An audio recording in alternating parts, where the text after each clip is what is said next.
함께 보십니다. 이제 다 같이 함께 보십니다. 여인이 과연 잉태하여 한 해가 지나 이때쯤에 엘리사가 여인에게 말한 대로 아들을 낳았더라. 그 아이가 자라매 하루는 추수꾼들에게 나가서 그의 아버지에게 이르렀더니 그의 아버지에게 이르되 내 머리야 내 머리야 하는지라. 그의 아버지가 사환에게 말하여 그의 아버지 곧 어머니에게로 데려갔더니 낮까지 어머니의 무릎에 앉아 있다가 죽은지라. 그의 어머니가 올라가서 아들을 하나님의 사람의 침상 위에 두고 문을 닫고 나와 그 남편을 불러 이르되 청하건대 사환 한 명과 나귀 한 마리를 내게로 보내소서. 내가 하나님의 사람에게 달려갔다가 돌아오리이다 하니 그 남편이 이르되 초하루도 아니요 안식일도 아니거늘 그대가 오늘 어찌하여 그에게 나아가고자 하느냐 하는지라. 여인이 이르되 평안을 비나이다 하니라. 이에 나귀의 안장을 지우고 자기 사환에게 이르되 몰고 가라. 내가 말하지 아니하거든 나를 위하여 달려가기를 멈추지 말라 하고 드디어 갈멜산으로 가서 하나님의 사람에게로 나아가니라. 하나님의 사람이 멀리서 그를 보고 자기 사환 게하스에게 이르되 저기 수넴 여인이 있도다. 너는 달려가서 그를 맞아 이르기를 너는 평안하냐 내 남편이 평안하냐 아이가 평안하냐 하라 하였더니 여인이 대답하되 평안하다 하고 산에 이르러 하나님의 사람에게 나아가서 그 발을 아는지라. 게하시가 가까이 와서 그를 물리치고자 하며 하나님의 사람이 이르되 가만두라. 그의 영혼이 괴로워하지만은 여호와께서 내게 숨기시고 이르지 아니하셨도다 하니라. 여인이 이르되 내가 내 주께 아들을 구하더이까 나를 속이지 말라고 내가 말하지 아니하더이까 하니 엘리사가 게하시에게 이르되 내 허리를 묶고 내 지팡이를 손에 들고 가라. 하나님을 만나거든 인사하지도 말며 사람이 내게 인사할지라도 대답하지 말고 내 지팡이를 그 아이 얼굴에 놓으라 하는지라. 아이의 어머니가 이르되 여호와께서 살아계심과 당신의 영혼이 살아계심을 두고 맹세하노니 내가 당신을 떠나지 아니하리이다. 엘리사가 이에 일어나 여인을 따라가니라. 게하시가 그들보다 앞서가서 지팡이를 그 아이의 얼굴에 놓았으나 소리도 없고 듣지도 아니하는지라. 돌아와서 엘리사를 맞아 그에게 말하여 아이가 깨지 아니하였나이다 하였. 엘리사가 집에 들어가 보니 아이가 죽었는데 자기의 침상에 들어가서 문을 닫으니 두 사람뿐이라. 엘리사가 여호와께 기도하고 아이 위에 올라 엎드려 자기 입을 그의 입에 자기 눈을 그의 눈에 자기 손을 그의 손에 대고 그의 몸에 구부리니 아이의 살이 차차 따뜻하더라. 엘리사가 내려서 집 안에서 한번 이리저리 다니고 다시 아이 위에 올라 엎드리니 아이가 7번 재치게 하고 눈을 뜨는지라. 엘리사가 게하시를 불러 저 수넴 여인을 불러오라 하니 곧 부름에 여인이 들어가니 엘리사가 이르되 내 아들을 데리고 가라 하니라. 여인이 들어가서 엘리사의 발 앞에서 땅에 엎드려 절하고 아들을 안고 나가니라. 아멘. 할렐루야. 좋은 아침입니다. 오늘도 주 안에서 복된 하루 되시고요. 무더운 날이 될 것 같습니다. 이제 장마 전선이 올라오면서 오늘 최고로 허덥지근하고 더울 시간이 하루가 될 것 같습니다. 여러분들 건강 유의하시고 또 이제 장마가 시작되면 여러분들 항상 몸 관리, 건강 관리 잘 하실 수 있기를 바랍니다. 오늘 이 새벽에도 여러분들 위해서 늘 기도해 주시는데 환자들을 위해서, 환우들을 위해서 기도해 주시기를 바라요. 투병 중에 있는 우리 성도들, 특별히 우리 김영애 집사님이 폐혈증으로 인해서 오늘 내일 하는 상황이 되었습니다. 여러분들 위해서 기도해 주시고 하나님 살려달라고 여러분들 기도할 수 있기를 바라고 그리고 우리 오한혜 집사님이 지금 굉장히 상태가 안 좋습니다. 오늘 또 다른 새로운 검사를 받게 되고 결과가 나와서 가능하면 또 서울 쪽으로 병원을 한번 옮겼으면 어떨까 하는 얘기를 하시더군요. 어찌하든 간에 하나님께서 살릴 수 있는 길로 인도하셔서 주님이 고쳐주시고 치료해 주시기를 위해서 기도하시고 여러 환우들을 위해서 여러분들 기도해 주시기를 바랍니다. 나아가서 나라와 민족을 위해서 늘 기도해 주시고 우리 임직식과 그리고 전교인 수양회를 위해서 기도해 주시고 성령이 충만하고 악한 사탄 마귀가 우리 교회를 흔들지 못하고 틈타지 못하도록 여러분들 위해서 기도하시고 먼저 기도하시는 우리가 여러분 정신 바짝 차리고 성령으로 충만해서 악한 사탄 마귀가 여러분 틈타지 못하도록 그렇게 여러분들이 철저하게 무장하고 깨어있는 우리 여러분들 되시기를 바라요. 우리 기도하는 사람들이 깨어있는 사람들 아니겠어요? 우리가 먼저 여러분 기도하면서 영적으로 무장하고 나아갈 수 있는 여러분들이 되실 수 있기를 바라고 오늘 이 하루도 복되고 오늘도 행복한 하루 되시기를 축복합니다. 여러분 이 시대는 참 중요한 것 중에 하나가 뭐냐면 다분화되어 있어요. 그리고 이 세상은 이 시대는 굉장히 다양화되어 있어요. 그래서 무진장 복잡해요, 세상이. 여러분 수도 없이 많은 직업군들이 사라지고 하루아침에 그리고 수많은 직업들이 새로운 직업들이 막 생겨나요. 우리가 상상할 수 없는 직업들이 참 많습니다. 그렇게 일들이 다양해지다 보니까 무엇이 문제냐 하면 생각지도 못했던 또 다른 새로운 사건들이 터져요. 그런 위기들이 많이 생긴단 말이에요. 그런데 얼마나 빨리 급격하게 변해가고 있는지 이런 위기를 관리할 수 있는 능력이 없어요. 그래서 도처에서 수많은 사고와 사건들이 발생하곤 합니다. 여러분 화성에서 한 배터리 공장에서 화재가 나서 23명이 사망하지 않았어요? 어제 뉴스 영상을 보니까 퍽 하고 배터리가 터지는데 연기가 나니까 여러분 소화기를 가지고 진화를 하려고 하더라고요. 소화기를 가지고 진화를 해도 진화가 안 돼요, 배터리가. 그러다 보니까 이미 골든타임을 놓쳐버린 거예요. 피해서 도망갈 시간을 잊어버린 거죠. 전문가가 그 장면을 보더니 하는 말이 그 말이에요. 전혀 교육이 안 됐다는 거예요. 배터리 공장은 배터리가 하나 터지기 시작하면서 연기가 나기 시작하면 절대로 소화기를 들고 끌려고 하면 안 된다는 거예요. 빨리 도망을 쳐야 된다는 거예요. 근데 그게 교육이 전혀 안 된 거예요. 분명히 배터리 공장에도 화재가 발생하거나 배터리가 모아놓고 산적되어 있는 이 배터리 공장에서 배터리가 터지기 시작하면 어떻게 해야 되는지에 대한 매뉴얼이 다 있어요. 다 있어요. 그 매뉴얼 가르쳐야 되고 그 매뉴얼을 따라 움직였으면 살았어요. 안 죽죠.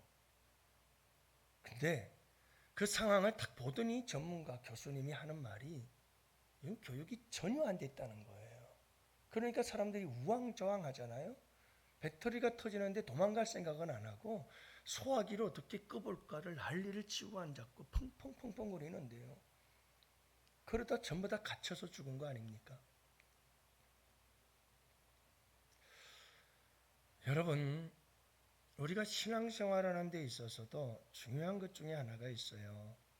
그게 뭐냐면 우리의 인생 속에 신앙생활을 하면서 만나는 수많은 우리의 삶의 문제들과 위기들, 우리가 인생을 살다가 만나는 수많은 괴로움과 고통스러운 문제들 많잖아요.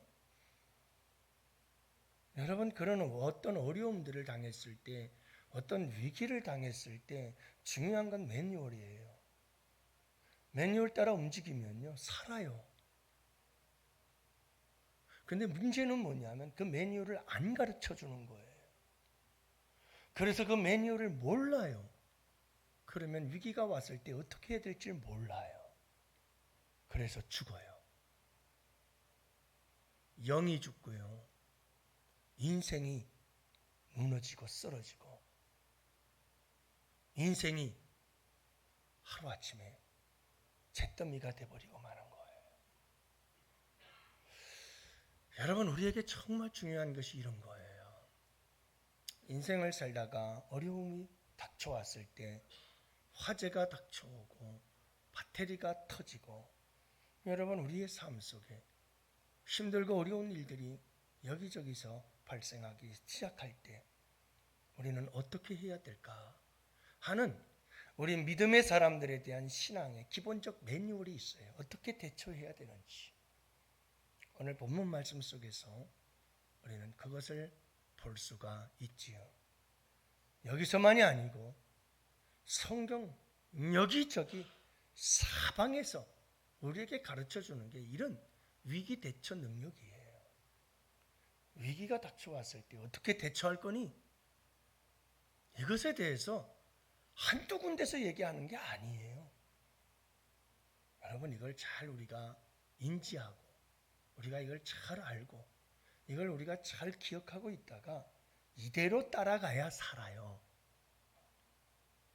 다른 길이 없거든요. 많은 사람들은 위기가 닥쳐오면 먼저 하는 게 뭐냐면 당황해요. 어찌할 줄을 몰라요. 어떤 사람들은 위기가 닥쳐오면 불만, 불평, 원망하고 있어요.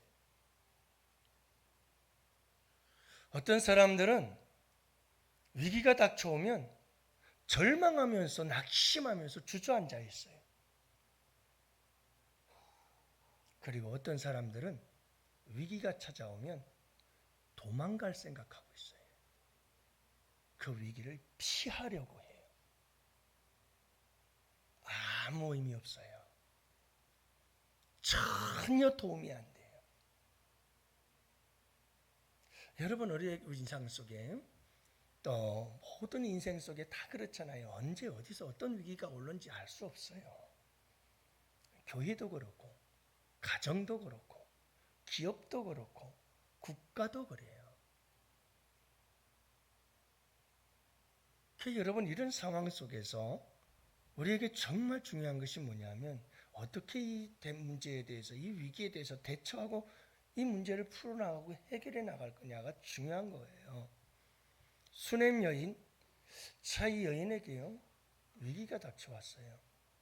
그렇게 세심한 배려를 베풀고 그렇게 하나님의 사람을 감동시켰던 여인인데도 위기는 와요. 이 세상 그 누구에게도 인생의 위기는 찾아와요. 여인의 아들이 죽었어요. 엘리사가 선물로 주신, 하나님이 선물로 준 그 아들이 죽었어요. 학자들에 의하면 5살에서 6살 정도 났을 것 같다고 얘기를 합니다. 왜 죽었는가? 옥수수를 거둘 시기인데 그 지역에서, 그런데 여러분, 너무 뜨거운 열에 받아서 이 아이가 열사병으로 죽었다는 게 일반적 학자들의 주장입니다. 최상명인가요? 사망사건 때문에 나라가 난리인데 열사병에 죽었다면서요? 그런 거예요. 한여름 완전 무장하고 운동장 돌리고 얼차례 하면서, 여러분, 이 아이, 젊은 아이가 쓰러졌을 때 대처하는 능력이 없었던 거예요. 빨리 대처를 했어야 되는데 아무렇지도 않게 생각을 해봤던 거죠. 열사병으로 죽었대요. 그런 열사병이에요. 이 아이도 대처를 못했어요. 부모님들을 가만히 보니 아버지는 어머니에게 맡기고 어머니는 그냥 이 아이를 무릎 위에 안고 있었을 뿐이 어떤 대처를 못했어요. 어쨌든 죽었어요. 하지만 여러분, 이 죽은 아이에 대해서 이 수넴 여인이 어떻게 대처해 나가느냐, 이런 위기가 닥쳐왔을 때 그게 참 중요한 일이죠. 여러분, 먼저 항상 위기가 닥쳐오면 믿음으로 대처하시기를 바랍니다. 믿음으로 반응을 해야 돼요. 믿음. 오늘도 여러분 보면 그 어머니가 올라가서 아들을 하나님의 사람의 침상 위에 두고 문을 닫고 나왔다 그러거든요. 그리고 이 수넴 여인의 오늘 말씀에서 다만히 특징을 살펴보니 아들이 죽었는데 아버지 남편에게도 알리질 않아요. 알려요, 안 알려요? 안 알린다니까요. 엘리사를 만나러 간다니까 남편이, 아니 안식일도 아니고 절기도 아닌데 왜 가느냐, 얘기 안 해요. 평안이니이다, 그냥 갔다 올게요, 별일 아니에요, 그 얘기예요. 그리고 알리지 않고 가요. 그런데 혼자서는 극박해요. 종에게 아무도 바라보지 말고 내가 말하지 않으면 무조건 달려가라. 정신없이 달려가는 거죠. 그런데 여러분, 알리지 않아요. 누구에게도 이 죽음의 사건을. 뭘 의미하는지 아세요? 성경 주석학자들은 이구동성으로 다 이렇게 말합니다. 그 이유는 이 여인은 이 아들이 다시 살 것을 믿었기 때문이다. 여러분, 이 여인은 믿음을 가지고 있었어요. 이 아들이 하나님이 주신 아들인데 죽었지만 다시 하나님께서 살릴 것이다. 이 믿음이 있었기 때문에, 믿음으로 반응하는 거예요. 여러분들이 잘 아시지만 아하시아와 같은, 여호람과 같은 왕들은, 여러분, 아하시아가 병들었을 때 누굴 찾아가죠? 이게 우상을 찾아갑니다. 믿음이 있는 사람은 믿음으로 반응하고 믿음이 없는 사람은 믿음이 없이 반응합니다. 우리에게 정말 중요한 게 뭐냐면, 딱 위기가 찾아왔을 때 그 사람의 반응을 딱 보면 그 사람의 믿음이 보입니다. 위기가 탁 찾아왔을 때 믿음으로 하나님에 대해서 반응하기 시작하면, 이 사람은 믿음이 진짜 있는 사람이구나. 근데 믿음이 없는 사람은 하나님에게 반응하고 하나님께 뭔가를 해결하려고 하지 않고 엉뚱한 데로 갑니다. 이게 문제죠. 이건 믿음이 없기 때문입니다. 그래, 이 첫 단추가 중요합니다. 어떤 어려움이 닥쳐왔을 때 이건 믿음 안에서 풀 것이냐 아니면 믿음 밖에서 풀 것이냐, 이게 첫 단추입니다. 이 여인은 믿음이 있었습니다. 그리고 이 믿음을 가지고 달려가죠. 누구에게로 달려갑니까? 하나님의 사람에게로 달려갑니다. 이 말은 하나님에게 달려갔다는 말 아니겠어요? 하나님에게로 달려가는 겁니다. 이게 매뉴얼입니다. 위기가 닥쳐왔어요. 그러면 빨리 이 위기 상황에 대해서 믿음을 갖고 믿음을 따라서 하나님에게로 달려가게 돼 있어요. 믿음을 통해서 반응한다면 첫 번째가 하나님께로 달려가는 거죠. 그 다음엔 뭐 하죠? 수넴 여인은 엘리사의 바지가랑이를 붙잡습니다. 그래서 게하시가 말리려고 하자 가만두어라. 이 여인의 괴로움이 너무 심하구나. 그러잖아요. 바지가랑이를 붙잡는 거예요. 이건 하나님의 바지가랑이를 붙잡는 거죠. 얼마나 간절하냐 이 말이죠. 그렇죠. 간절하게 하나님께 매달리는 거예요. 매달리는 거예요. 여러분, 얼마나 간절했으면 이렇게 하나님께 달려와서 하나님께 매달리고 가지가랑이 붙잡고 살려달라고 애원할까요? 그렇죠? 그리고 네 번째가 뭐냐 하면, 이 여인은 엘리사에게 자기 마음을 다 토해내요. 그래서 오늘 말씀해 보면 온갖 자기 마음속에 있는 괴로움의 문제를 다 얘기해요. 엘리사는 아무런 대꾸 없이 다 들어주죠. 아니 당신에게 내가 아들을 달라고 그랬습니까?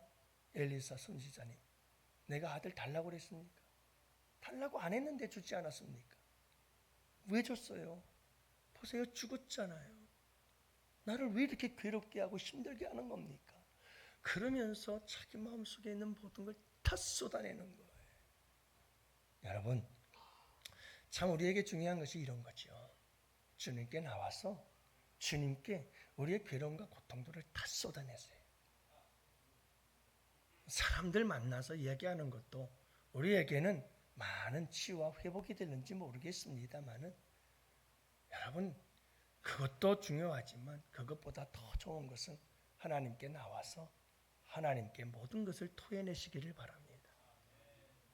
가장 비밀 보장 잘 되는 분이 그분이시고, 가장 내 마음을 잘 알고 이해하고 받아주고 품어주고 안아주고 어깨 두드려주는 분이 그분이십니다. 그분밖에 없습니다. 그래 여러분, 괴롭고 속상한 일이 있으면 한나처럼 주님께 나와서 주님께 매달려 부르짖고 다 토해내시기를 바라요. 그분이 좋은 분이셔요. 저도 목회를 하면서 이렇게 들어보면 우리 성도님들 속상할 때 와서 하소연하거든요. 시간이 너무 많이 갔네요. 다음에 얘기할 수 있는 시간이 있으면 얘기하죠. 엊그저께 한번 만난 분이 계셔서 얘기를 하려고 했는데 시간이 너무 많이 지났어요. 사랑하는 성도 여러분, 우리의 인생에 어렵고 힘든 일이 있을 때마다, 속상한 일이 있을 때마다 우리에게 정말 중요한 게 있어요. 이 화재 사건과 같이 우리에게 분명한 살 길이 있어요. 그 매뉴얼이 있다고요. 이 성경은 우리에게 생명을 주고 구원을 주기 위한 매뉴얼인 줄을 믿으시기 바랍니다. 그 길이 있어요. 가르쳐 주시거든요. 그 길 따라가면 살아요. 그래야 사는 거예요. 이걸 모르면 우리는 없어요. 당황해서 이러지를 못하다가 다 우리는 그냥 그 화재 현장에 불타 죽는 고통 속에 빠져버리고 말아요. 그래서 여러분 항상 오늘도 우리 주님의 매뉴얼을 따라서 한 걸음 한 걸음 살아간다면 우리의 삶이 승리의 삶이 되시고 복된 삶이 될 줄로 믿습니다. 할렐루야. 여러분 우리 교회나 가정이나 여러분들의 삶 속에 힘들고 어려운 일이 있거든 주님께 또 물으세요. 항상 매뉴얼은 하나만 있는 게 아니에요. 그때마다 여러분 다 매뉴얼이 조금씩 다를 수가 있어요. 주님께 기도하며 그분의 매뉴얼을 따라 움직이는 것이 가장 복된 길임을 잊지 마시고 오늘 이 하루도 승리하시는 여러분들 되시기를 주님의 이름으로 축복합니다. 다 같이 두 손 들고 우리 주여 삼창